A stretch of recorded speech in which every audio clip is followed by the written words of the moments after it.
दोस्तों आज की वीडियो में 183 बिकॉज 183 कंप्यूटर एप्लीकेशन बिजनेस पढ़ने वाले हैं। सो स्टार्ट करते हैं। सबसे पहले सबसे इम्पोर्टेंट नोट्स पढ़ेंगे। सबसे इम्पोर्टेंट जो आने वाले हैं वही चीज़ें पढ़ेंगे, ठीक है। सबसे पहले पढ़ेंगे पैन पैन क्या होता है। पहले हम नेटवर्क पढ़ेंगे कि नेटवर्क के टाइप क्या होते हैं, क्योंकि सबसे ज़्यादा क्वेश्चन आता है पेपर में हमेशा। सो इसमें आता है एक पैन, इसका पहला टाइप है पैन जो होता है पर्सनल एरिया नेटवर्क। नाम से चला पर्सनल, ये मतलब एक इंडिविजुअल पर्सन जो है अपने लिए ही ये लगवाता है, क्योंकि इसकी रेंज भी कम होती है, इसकी स्पीड भी कम होती है। दैट्स वाई लोग पेन का यूज़ करते हैं जब उन्हें कम यूसेज की ज़रूरत होती है। लाइक वो एक ही पर्सन है, उसको बस लैपटॉप में अपना मोबाइल चलाना है, ये चीज़ करनी है, तो वो पेन का यूज़ करता है, राइट। फिर आता है HAN। इसमें आता है होम एरिया नेटवर्क। ये हो गया तुम्हारे घर का जो वाईफाई लगा रहता है, लेकिन घर में वाईफाई अलग तरीके के होते हैं, बहुत तरीके होते हैं। इसमें एक होम एरिया नेटवर्क आता है जिसमें MBPS की स्पीड बहुत कम होती है, 10 MBPS को स्पीड होती है इसकी। इसको हम रेजिडेंशियल इन्वायरमेंट भी कहते हैं, ठीक है। इसमें ही आ जाता है, ठीक है। ठीक है, अब ये लैन से थोड़ा कम होता है और लैन इससे थोड़ा बड़ा होता है। जैसे लैन आएगा, लैन होगा local area network. Local area network अब क्या आता है, ये तुम्हारे जो आजकल के वाईफाई है ना वो हो गए है क्या, और थोड़े बड़े वाईफाई हो गए, 10 MB 100 MBPS से लेकर 10 GBPS तक, ठीक है। बड़ी कंपनियों में भी ये लगाया जाता है, तो लैन का यूज़ वहाँ किया जाता है। हाई स्पीड नेट होता है, लिमिटेड जोग्राफिकल एरिया में ये लगाया जाता है, जैसे स्कूल हो गया, यहाँ तरीके में लगाया जाता है, कॉलेज में हो गया, ये हो लगता है। फिर आ गया मेट्रोपॉलिटन एरिया नेटवर्क, ठीक है। ये सबसे बड़े लार्ज एरिया के लिए होता है। ये 5 to 50 किलोमीटर, मतलब तुम समझ रहे हो, ये पूरे एरिया को कवर करता है, राइट। ये ज़्यादातर जो होता है बड़े बड़े लोग यूज़ करते हैं, राइट। जैसे राज्य को आपको इंटरनेट देना है फ्री, तो ये यूज़ किया जाता है मैन। अब आ गया वैन, जो कि पूरे वर्ल्ड में यूज़ किया जाता है। वाइड एरिया नेटवर्क हो गया, जैसे बड़े बड़े हो गए ना, जियो एयरटेल, ये अपनी वायर के थ्रू नेटवर्क देते हैं, पैसे लगते हैं, पर ये होता है जैसे वाइड एरिया नेटवर्क आ जाता है। इसमें लार्जेस्ट नेट होता है, एक्टिव वर्ल्ड होता है, लीज लाइन भी इसी के अंदर आती है। लीज लाइन तो तुम्हें पता ही होगा, बहुत ही बड़ा नेटवर्क होता है, उसमें बहुत पैसे लग जाते हैं। सैटेलाइट लिंक जिसमें आता है, ठीक है। अब बढ़ेंगे हम सॉफ्टवेयर कम होता है। सॉफ्टवेयर हो गया भाई, जो तुम्हारे फ़ोन में सॉफ्टवेयर होता है वही सॉफ्टवेयर की बात होगी, राइट। ये एक बैकबोन होता है, ये तुम्हारे सिस्टम का, राइट।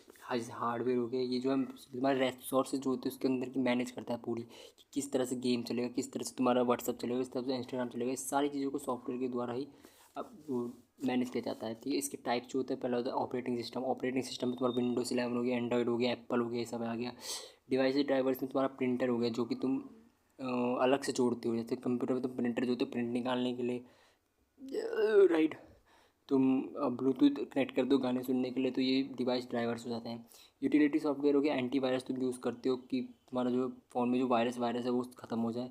लैंग्वेज प्रोसीजर में मशीन लैंग्वेज आ जाती है, जैसे C++, ये सारी चीज़ें तुम यूज़ करने के लिए स्टार्ट करते हो। फिल्मवेयर में आता है बियोस और VAP, इससे अलग चीज़ हो गई, ठीक है। और एप्लीकेशन सॉफ्टवेयर, एप्लीकेशन सॉफ्टवेयर तुम जो अलग से डाउनलोड करते हो, राइट। जैसे कि ऐप्स को तुम यूज़ करते हो, डाउनलोड करते हो, PUBG यूज़ कर लिया तुमने, सारे एप्लीकेशन सॉफ्टवेयर है। MS office gaming software, MS office तुम यूज़ करते हो, अलग से यूज़ करते हो, साथ में नहीं आता, राइट। तुम्हें परचेज़ करना पड़ता है। सारे एप्लीकेशन सॉफ्टवेयर होता है। जनरल पर्पस में गूगल शीट आ गई। कम्युनिकेशन सॉफ्टवेयर में जूम मीटिंग तुम करते हो। एंटरप्राइज सॉफ्टवेयर में SAP हो गया, टैली प्राइम हो गया, ये सारी चीज़ें बड़े बड़े हो गए जिसमें तुम्हारी कंपनी चलती है। BIS क्या होता है, BIS ये भी इंपॉर्टेंट है। BIS होता है बिजनेस इंफॉर्मेशन सिस्टम। इसका मतलब एक टेक्नोलॉजी प्रोसेस होता है जिसमें डेटा को कलेक्ट कर जाता है। इसकी कोर कंपोनेंट जैसे हार्डवेयर में तुम्हारा डेटा रखा जाता है, सॉफ्टवेयर में तुम्हारा डेटा रखा जाता है। डेटा में डेटा आ गया, पीपल प्रोसेस, ये सारे कंपोनेंट्स हैं इसके अंदर के सारे, राइट। अब file processing system versus DBMS क्या होता है, ठीक है, ठीक है। इसमें आता है स्टोर डाटा ना, मतलब बड़ी बड़ी फाइल्स को स्टोर डाटा किया जाता है इसमें, राइट। जैसे FPS में होता है high same data repeated in multiple file, अलग अलग फाइल्स को इसमें रखा जाता है। कॉम्प्लेक्स होता है बहुत ज़्यादा, क्योंकि इसमें बहुत सारा डाटा, टाइम लगता है इसमें डाटा डालने में, तो टाइम लगता है। DBPM आज की जनरेशन में DBPM से यूज़ किया जाता है, जो कि पूरा डेटा स्टोर कहा जाता है, जिसको तुम डेटा भर के रख सकते हो। बहुत ईजी होता है ये यूज़ करना, और बड़ी बड़ी कंपनियाँ इसको यूज़ करती है, ठीक है। तो सबसे इंपॉर्टेंट फॉर्मूले थे। इसके आगे मैं थोड़ी और चीज़ें नोट्स लग रहा हूँ, वो भी पढ़ लेना। दोस्तों आज की वीडियो में वर्कआउट 183 कंप्यूटर एप्लीकेशन बिजनेस पढ़ने वाले हैं, ओके। तो पहले कंप्यूटर नेटवर्क क्या होता है। कंप्यूटर नेटवर्क होता है collection of inter connected devices, computer services, printer होता है। आई मीन एक ऐसा नेटवर्क होता है जिसमें सारी चीज़ कनेक्ट होती है। जैसे मान लो आपका घर का वाईफाई जो हर जगह से कनेक्ट है, जैसे TV, फिर कंप्यूटर किससे कनेक्ट है, CPU, प्रिंटर। तो ये सारे इंटर कनेक्टेड जो चीज़ें होती है कंप्यूटर नेटवर्क के अंदर आती है, ठीक है। टाइप्स ऑफ कंप्यूटर नेटवर्क के टाइप्स क्या होते हैं? पहला होता है लोकल एरिया नेटवर्क, लैन। तुमने सुना भी होगा लैन के बारे में। ये एक ऐसा नेटवर्क होता है जो लिमिटेड एरिया में होता है। जैसे कि कोई एक कंपनी का वाईफाई, उसकी जहाँ जहाँ वायर जाती है वहीं पर ही उसका वो सर्विसेज देता है, वो लैन में आता है। वाइड एरिया नेटवर्क होता है वैन, लार्ज एरिया। ये लार्ज एरिया में वर्क करता है, जहाँ पे वाइड एरिया में ये वर्क करता है। फिर आ जाता है मेट्रोपॉलिटन एरिया नेटवर्क। ये होता है हाई कनेक्शन का, जहाँ पे जो बड़ी बड़ी सिटीज़ होती है ना, जैसे देखो कंपनी होगी जहाँ पे नेटवर्क की बहुत ज़्यादा ज़रूरत होती है, वहाँ पे मेट्रोपॉलिटन एरिया नेटवर्क आ जाता है।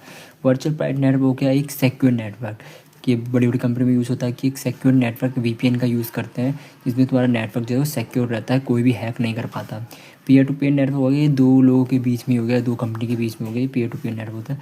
वायरलेस नेटवर्क होता है WLAN, जो वायरलेस ही चलता है, जैसे रेडियो रेडियो होता है, इसको कोई वायर की जरूरत नहीं होती, वो नेटवर्क पकड़ता है, तो वायरलेस नेटवर्क WLAN में वो आ जाता है, ठीक है। अब देखो B2P और B2C कहते हैं। B2P होता है बिजनेस टू बिजनेस, होता है बिजनेस टू मतलब business to business. B2C sorry हाँ सॉरी, B2B B2C होता है। B2B हो गया मल्टीपल प्राइसेस, B2C हो गया वन प्राइस फॉर ऑल, ठीक है। एंड इसमें हो गया हाईली वेरिएबल वॉल्यूम्स होता है, इसमें one person usually makes the decision होता है, इसमें लॉट्स ऑफ कमिटमेंट। इसमें ये फास्ट होता है, ये टाइम कंज्यूमिंग होता है। B2B जो होता है फिर फोकस ऑन एक्सपर्टीज में फोकस करता है, ये फोकस ऑन इमोशन में फोकस करता है। ये वाइडर मार्केट में यूज़ होता है B2C, और B2B नीच मार्केट, कम से कम मार्केट में यूज़ होता है, ठीक है। अब आगे एक टाइप्स ऑफ रेशियो क्या होते हैं और इसके टाइप्स क्या होते हैं। पहले तो रेशियो मैं बता देता हूँ। रेशियो होती है किसी चीज़ की हमें परफॉर्मेंस का पता करना, या फिर उसकी एफिशिएंसी और कैपेसिटी का पता लगाना, उसे रेशियो कहते हैं। अब टाइप्स क्या होते हैं, पहला होता है सिग्नल टू नॉइस रेशियो, जो नॉइस रेशियो में जो सिग्नल यूज़ होता है वो होता है। होता है बिंडवैन टू नॉइस रेशियो, जो नॉइस रेशियो में जो बिंडवैन यूज़ होता है वो होता है। कंप्रेशन रेशियो हो गया, जो कंप्रेस करके जिस रेशियो का यूज़ करते हैं वो होता है। पैकेट लॉस रेशियो हो गया, जिसमें ये पैकेट लॉस में आ जाता है तुम्हारा। थ्रूपुट रेशियो हो गया, जिसमें रेशियो के अंदर ये चीज़ आती है, थ्रूपुट रेशियो के अंदर आता है। DBMS और RDBMS क्या होता है? DDBMS होता है जिसमें डाटा, ये दोनों डाटा स्टोर करके रखते हैं। बस में जो होता है ये हाई लेक्चर स्ट्रक्चर में ज़्यादा यूज होता है, इसका अमाउंट लो होता है, इसका अमाउंट बहुत हाई होता है, ठीक है। अब मेल मर्ज क्या होता है? मेल मर्ज सबसे इंपॉर्टेंट चीज़ है। मेल मर्ज जो होता है, जैसे मान लो तुम्हारी कंपनी है, वहाँ बहुत सारे काम करते हैं लोग, तो उन सबका जो एक बंदा, जैसे मान लो बॉस है, बॉस के पास सारी मेल का अथॉरिटी होगी, वो मर्ज ऑल द मेल्स, अगर वो एक मेल करेगा तो सबके पास वो मिल जाएगी, तो वो मेल मर्ज कहलाता है, ठीक है। इसके स्टेप्स क्या होते हैं? सबसे ज़्यादा क्रिएटिंग का टेम्पलेट, हमें एक टेम्पलेट क्रिएट करना होता है, कनेक्टेड डाटा, फिर डाटा सोर्स से कनेक्ट करना होता है, फिर मर्जिंग डाटा, मर्जिंग मतलब हर जगह फैला देना, फिर जनरेटिंग डॉक्यूमेंट, फिर डॉक्यूमेंट जनरेट करना और भेजना और सेंड रिसीव करना, ये सारा आता है इसमें। इसके बेनिफिट होता है इंक्रीज एफिशिएंसी बढ़ाता है, आपकी एक्यूरेसी बढ़ाता है, बहुत तेज़ होता है। पर्सनलाइजेशन पर्सनली आपकी यूज़ होता है। प्रिंसिपल सिक्योरिटी एक्शन, इसमें अपने सिक्योरिटी एक्शन ले सकते हो। मान लो बॉस ने कोई सिक्योरिटी ली तो सब में यूज़ हो जाएगी फिर। Multi factor authentication, sorry essential secure action जो होता है क्या होता है? वो प्रोटेक्ट करता है बिजनेस को। इसमें क्या कहता है? Multi factor authentication, MFA security आती है, एक्सेस कंट्रोल आता है, डाटा इंक्रिप्शन आ जाता है, ऑटोमेटिक सिक्योरिटी मेजर्स आते हैं, रोबोट पासवर्ड पॉलिसी आते हैं, कंटिन्यूस ऑथेंटिकेशन आ जाता है।